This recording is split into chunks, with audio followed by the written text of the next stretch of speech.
Good morning, all of you. Welcome back to the online sessions on fuzzy logic. So, in the previous sessions, we discussed about the basics of fuzzy logics in terms of its basic member ship functions that we normally going to have. We discussed about triangular functional representation, trapezoidal functional representation, Gaussian function representation for fuzzy sets. Okay.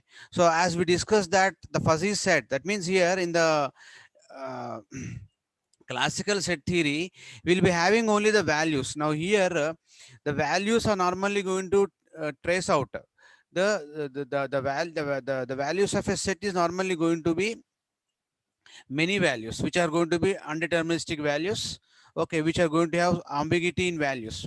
So many values are going to come, that is normally going to signify a function.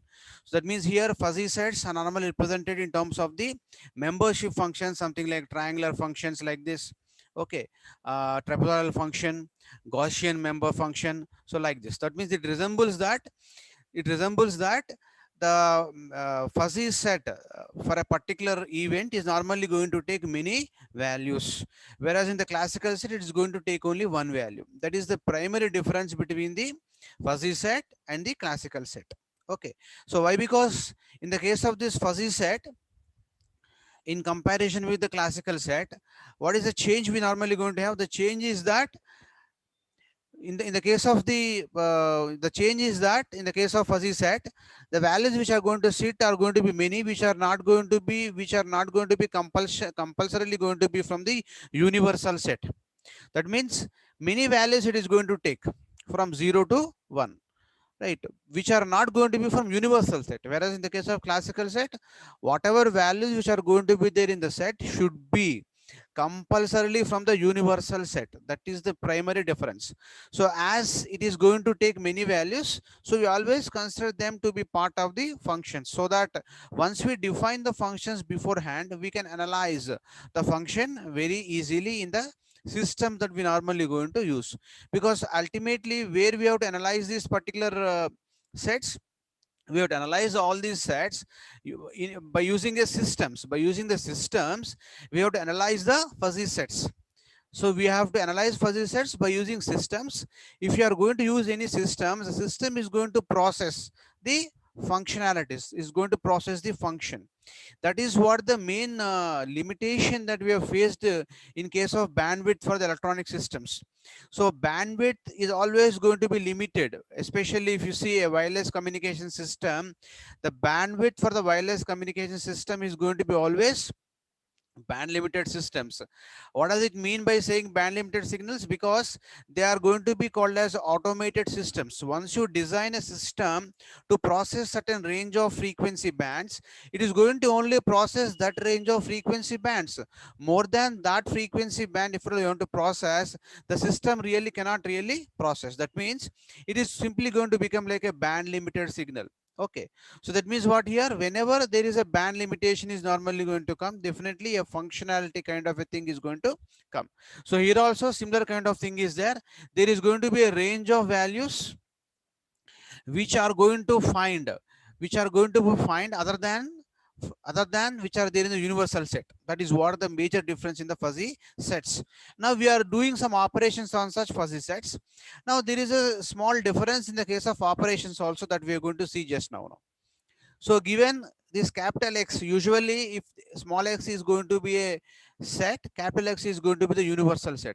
If capital X to be the universe of discourse of the events A and B, or of the sets A and B to be fuzzy sets with the functionalities, member functions as mu A of X, mu B of X are their respective membership functions. Then the fuzzy set operations can be something like union, intersection, and complement. So these are the basic operations we perform on the data. Okay, so if at all it is going to be a union function, so the member function of a set X, which has been taken from universal set X, to join the two sets A and B. Now these two A and B are going to be part of X. This small x is nothing but values. Capital X is nothing but universal set. So this particular function has to resemble finally a value for us. That is the meaning of small x. So this mu of x A union B, I can write as equal to max of mu of x a and mu of x b. So this is what the functionality that we can write, mu of x a union b. Next one is intersection. What is intersection now? Mu of x a intersection b is minimum of mu of ax mu of b mu of me b. So this is what the intersection functionality we normally going to write it here. The next one is going to be the complement. What is complement? We can have mu of x is equal to 1 minus mu of x, as we can write this as. Then next example, fuzzy set operations. What we can have now? A we can take as equal to, let us say, I can define A something like this. See the difference that we are writing here in comparison with classical set theory. In a classical set theory, we are going to write A is going to be a set of 0.5, 0.7, 0 like that. Now here we are doing it something like x1 is going to take value as 0.5, x2 is going to take value of 0.7, x3 is taking the value of 0.0. That means all these x1, x2, x3 followed by some values, means what, these values are going to range from, once again, 0 to 1. These values are once again range from 0 to 1. That is what the difference that means we're going to have.